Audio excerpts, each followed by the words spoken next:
Hello, it is Saturday, January 14th, 2012 at 4:05 p.m. Central Standard Time. And it looks like we have got snake clouds again at the tip of Florida. They were there all day yesterday, and then early this morning they were making clouds.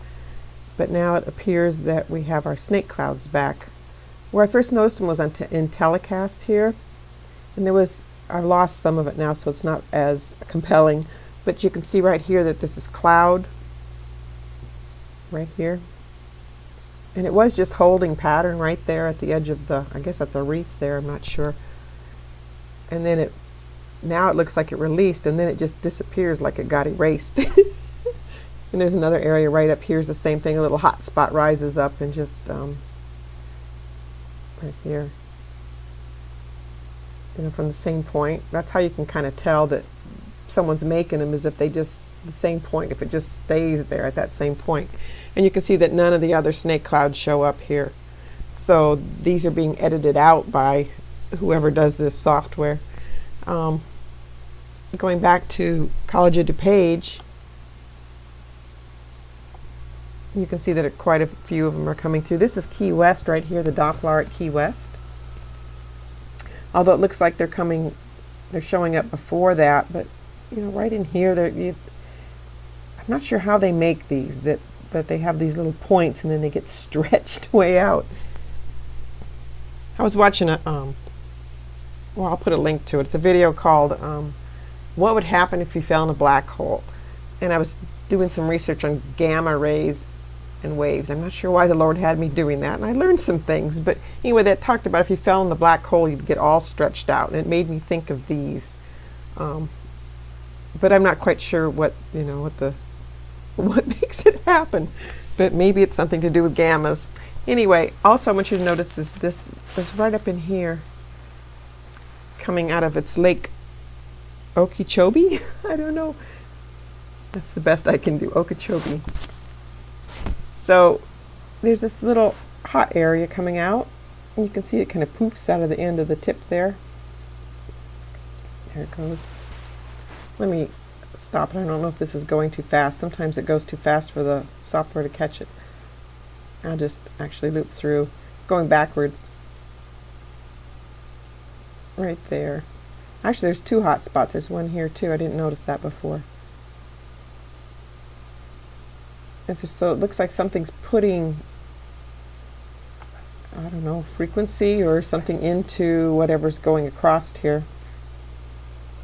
Here's a further out view of the same thing. We've got Miami here, Miami Doppler.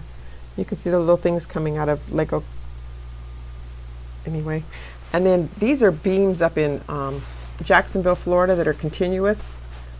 Just the way this is arranged, it almost looks like these beams are playing upon these waves. I don't know if that's the case, but it sure looks like it anyway. We can't always go by how things appear, but we can't always ignore what we're seeing either. Here's the College of DuPage next rad site. Let's see, I've got it open over here. No, it closed itself. Let me get the loop going again. This is Miami, where the snake clouds were the heaviest.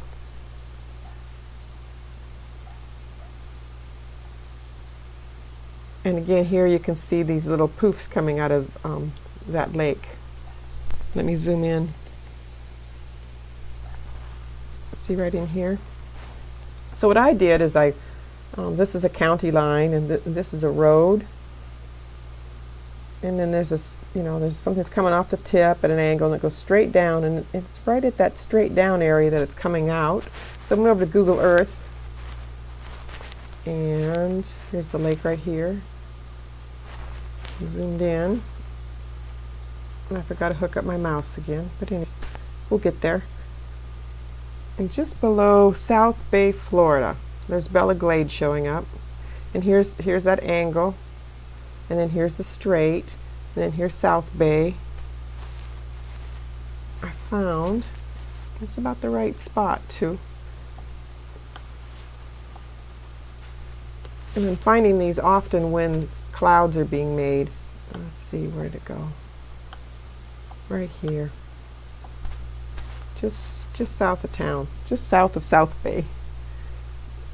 it's a huge electrical transformer or transfer station or whatever. So it looks like somehow it's putting out a pulse that is going into that weather system. It's right here. I don't know how these things work, but looks like there's a lot of power lines going across this whole area. And then while we're here, I should show you that I was roaming around the other day. I've never been to Key West, but it looks like a beautiful place to go. So I was roaming around in Key West without having to get on any airplanes, which I don't really. I flew so much in my life that it's not one of my favorite to do. Oh, except for P-51 Mustangs. I did get a ride in one of those once, and that was quite a deal. Nothing like doing a chafing run, right? So anyway, let's see. I've got all these things showed up. We've got an antenna array. You've got to go back to 2006. There's a little clock at the top of Google Earth with an arrow, and so some of these things don't show up unless you go back to 2006. I'll just show you one for an example. And I don't know, these things are just like rising up, and so they're coming from somewhere. And see all these little antennas? There's a little pod right there.